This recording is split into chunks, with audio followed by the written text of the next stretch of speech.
All right, check 1, 2. We're on. Welcome back, everybody. So I want you to just think about your day. Think about time.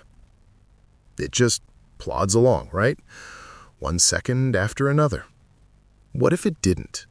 What if we could grab time by the balls, bend it, stretch it, and weaponize it? What if we could take a human consciousness and just drown it in time? We're not talking about a time machine. We're talking about something way, way freakier. A concept called Chrono-Incarceration. What is that? Well, what if I told you we could take the worst criminals? I'm talking the mass murderers, the terrorists, the real monsters. And instead of sticking them in a concrete box for 80 years at the taxpayer's expense, we hook them up to a machine. And in 8 hours, just one night's sleep, we make their mind experience a 10,000-year prison sentence. One night. They wake up, they've served 10 millennia. Seems efficient, right? Solves prison overcrowding, saves billions of dollars. Maybe it's even humane. No shivs, no prison gangs, no physical violence, just time. Or is it the most horrific, diabolical form of torture we could ever invent? A line we should never, ever cross. My guest today says it's absolutely the second one. She's Dr. Roxanne Roxy Sharp, a behavioral ethicist and psychologist, and she's been all over this. She's analyzed a deep dive report on this exact topic. Roxy, thanks for coming in. Thanks for having me, Sosef. And yeah, diabolical is a good word. Frickin' insane also works. All right, so you're not pulling any punches. Let's just jump in. This report you looked at, this idea of subjective millennial imprisonment, is this even possible, or is this just nerds in a lab writing sci-fi? Oh, it's depressingly possible, Sosef. That's the first thing you gotta understand. Your brain's clock is already garbage. It's not some perfect Swiss watch. It's a cheap, plastic, easily broken piece of junk. What do you mean? Think about it. You're in a car crash. What does everyone say? It happened in slow motion. Time stretches. You're waiting for a doctor's call. 1 minute feels like an hour. You're at a boring-ass corporate meeting. An hour feels like a week. Your brain is constantly lying to you about time based on, I don't know, fear, anxiety, how much dopamine was squirting around.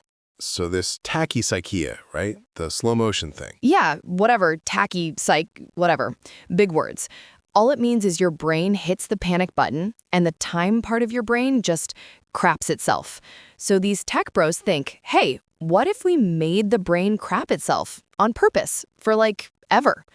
They think they can find the right chemicals, the right electrical pokes, to just crank the time dial up to 11. So 1 second in the real world feels like a day or a week in your head. Holy shit! So they're literally hijacking your perception. They're hijacking your soul, Sosef. But here's the part that's really stupid. The part those geeks probably didn't even think about, which the report calls a feedback loop. Let's say they get it right. They sentence you to 10,000 years, and they calibrate the machine for that. Okay. Now, you're in there.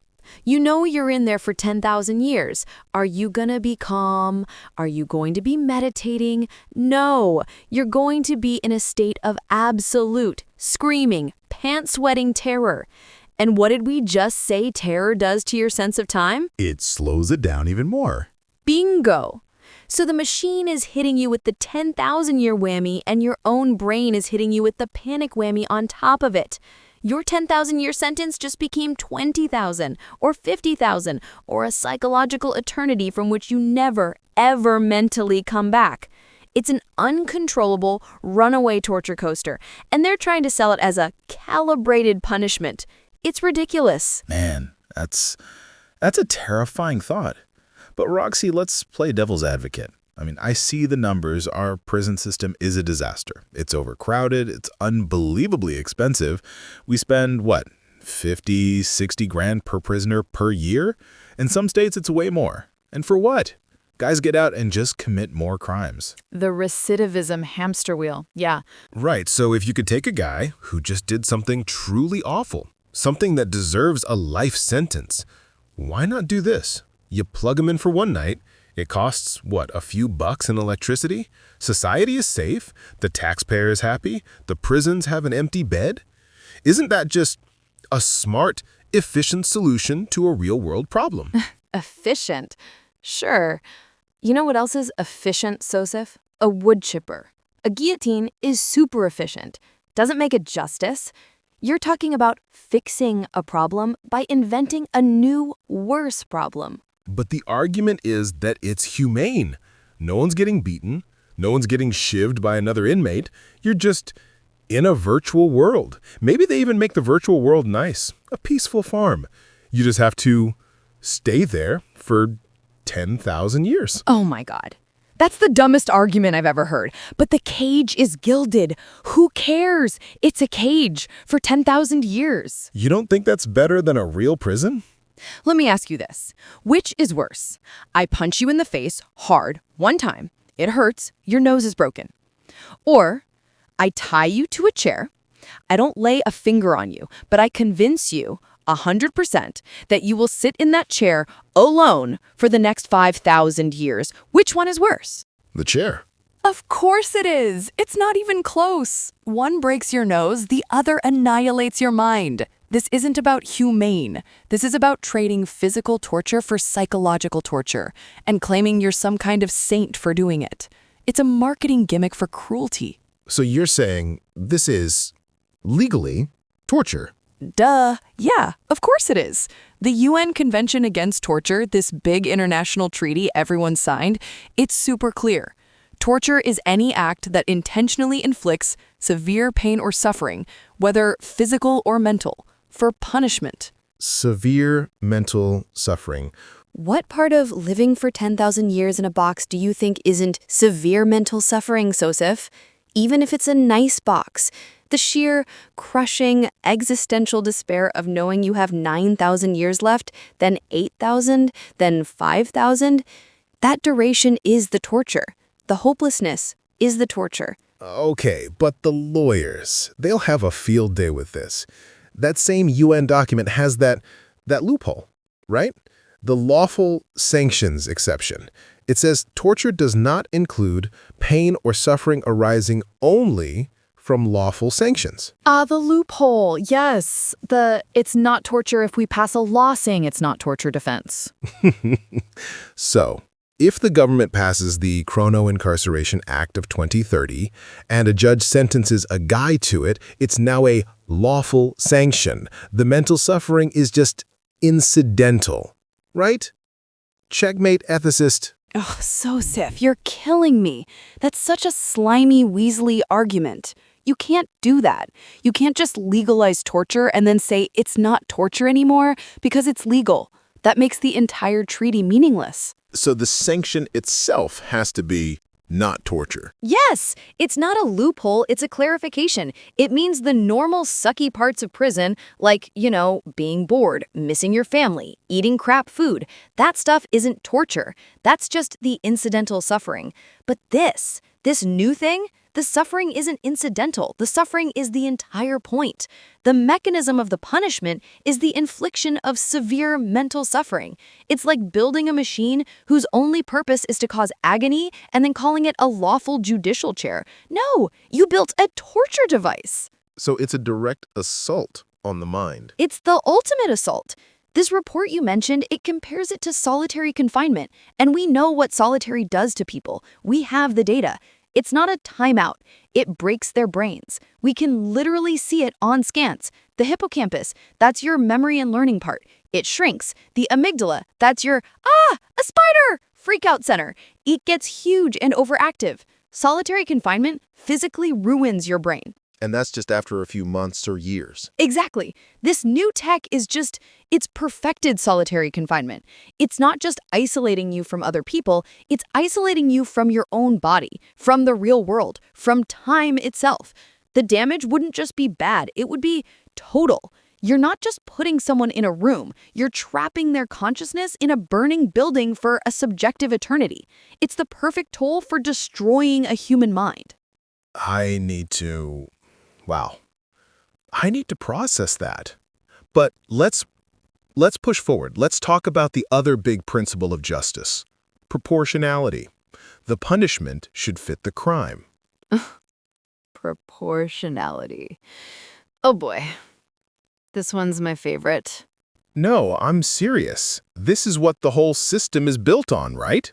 You steal a candy bar, you get a fine. You steal a car, you get a few years. You kill someone, you get 25 to life. There's a scale. Right. A scale. A human scale. So what about the really bad crimes?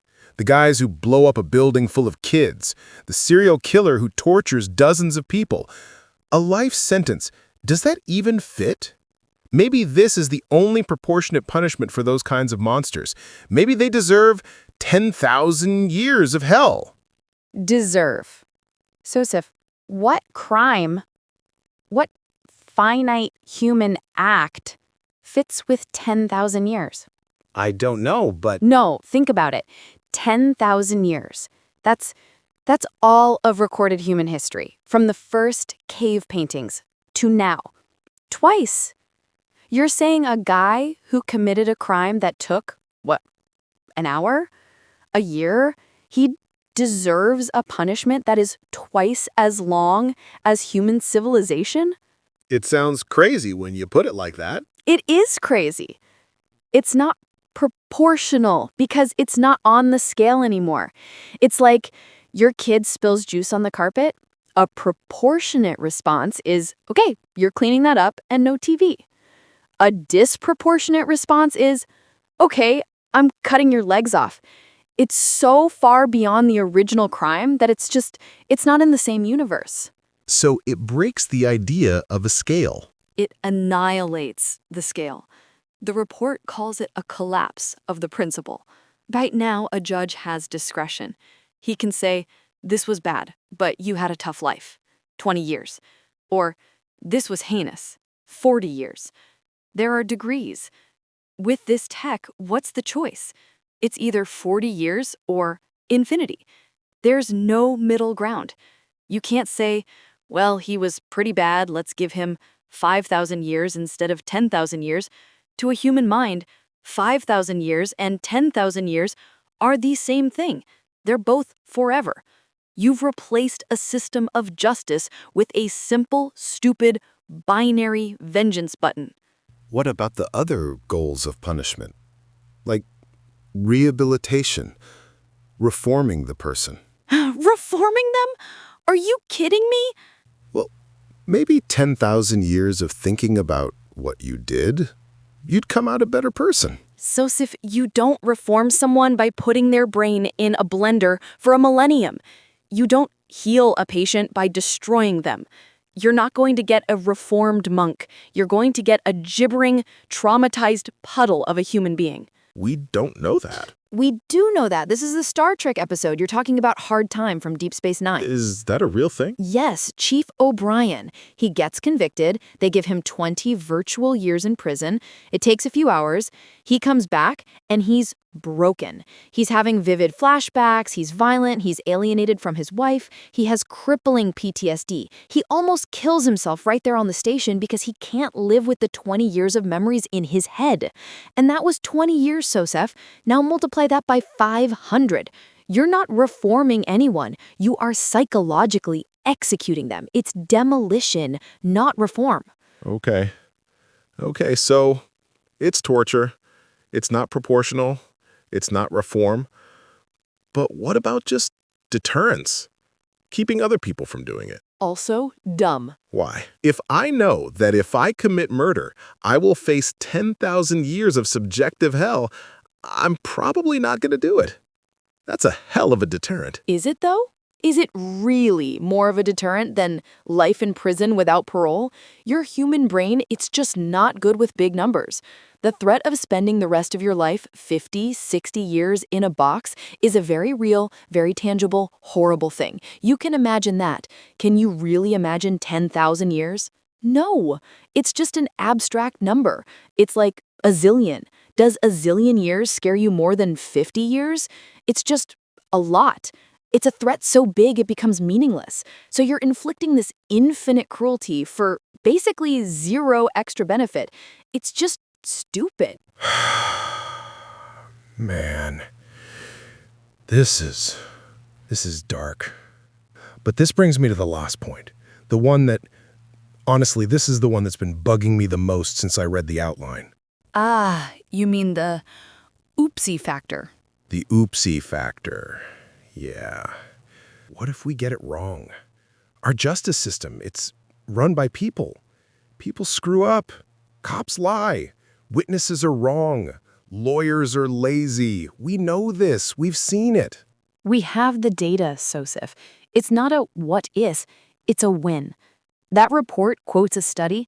At least 4% of all people sentenced to death in this country are innocent. Holy shit. 1 in 25. 1 in 25 people that the system looked at with the most scrutiny, the most appeals, the highest possible stakes, and we still got it wrong. And you know the error rate for non-capital cases is even higher. Our system makes mistakes all the time. So,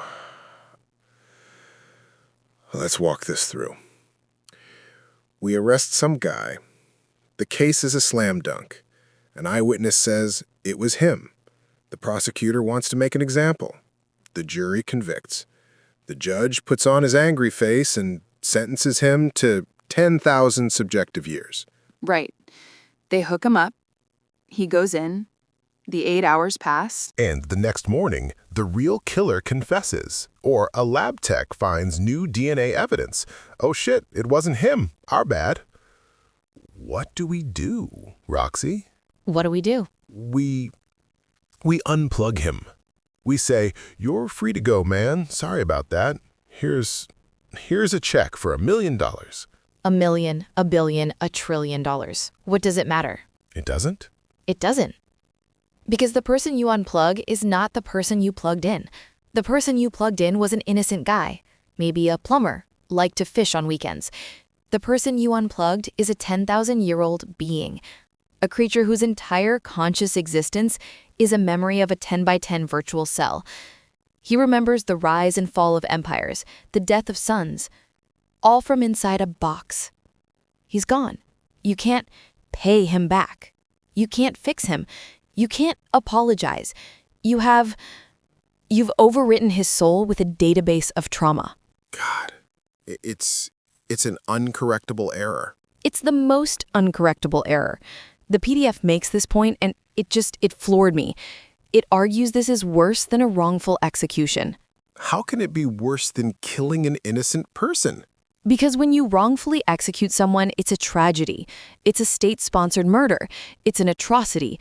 But for the victim, the injustice is over. They're gone. But With this, you've created an irreversible harm in a survivor. The injustice doesn't end. You've inflicted this infinite, soul-destroying trauma, and then you've forced the victim to live with it forever. He has to walk around, conscious, bearing the memory of his own psychological annihilation for the rest of his actual life. He is a living, breathing monument to the system's catastrophic, unforgivable failure. That's the most horrifying thing I've ever heard. It is. It's the ultimate act of hubris. For a system that knows it's fallible to choose to wield a weapon that can inflict an infinite and irreparable harm, it's not justice, it's not even vengeance, it's an abdication of all morality. okay, let's try to sum this up. This has been a lot. Let's do the closing arguments. If I had a proponent here, a chrono justice guy, what would his final pitch be? Mr. Sosef, let's be realistic. The old ways are broken. They're expensive, they're dirty, and they don't work. Chrono-Incarceration is a clean, efficient, high-tech solution for the 21st century. It's the ultimate deterrent. It saves taxpayers billions, and it's a proportionate, clean punishment for the monsters who prey on our society. It's not cruelty, it's progress. And your summary? The argument against? My summary is, it's a lie. It's a shiny, chrome-plated torture box, and they're selling it to you as a washing machine. It's not humane. It's the perfection of psychological torture, designed to break a mind more completely than any medieval rack. It's not proportional. It's infinite. It shatters the very idea of the punishment fitting the crime by replacing a measurable scale with an infinity button. And most of all, it's an uncorrectable atrocity waiting to happen.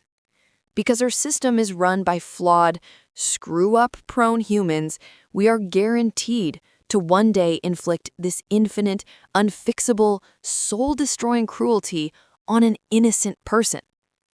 This isn't a slippery slope, Sosef. This is a cliff. And the report is basically saying this is a fundamental line. It's the line between justice and the technological annihilation of a human being. And we can't, ever, cross it. Dr. Roxy Sharp, you've blown my mind. I have nothing to add to that. Whew. Are we good? We're done? Thank God. I feel like I've been sitting in this chair for a subjective year. This topic is exhausting. Thanks for having me, Sosef. I seriously need a drink. Or 10. All right, I'll take it. Go get him, Roxy. Jesus. I think we all need one after that. Amazing. Thanks for doing this. So here's a final thought for everyone out there, a brain teaser to leave you with. What if the punishment isn't isolation, but the exact opposite? What if we take 10 really bad dudes and we force them to share one mind for like a subjective 500 years? They are stuck with each other. They can't log off. They have to live 24/7 inside each other's memories, each other's thoughts. Would that fix them? Would they, empathize? Or would they just merge into some new 10-headed collective supermonster? What would crawl out of that machine when the time's up? Think about it. See you next time.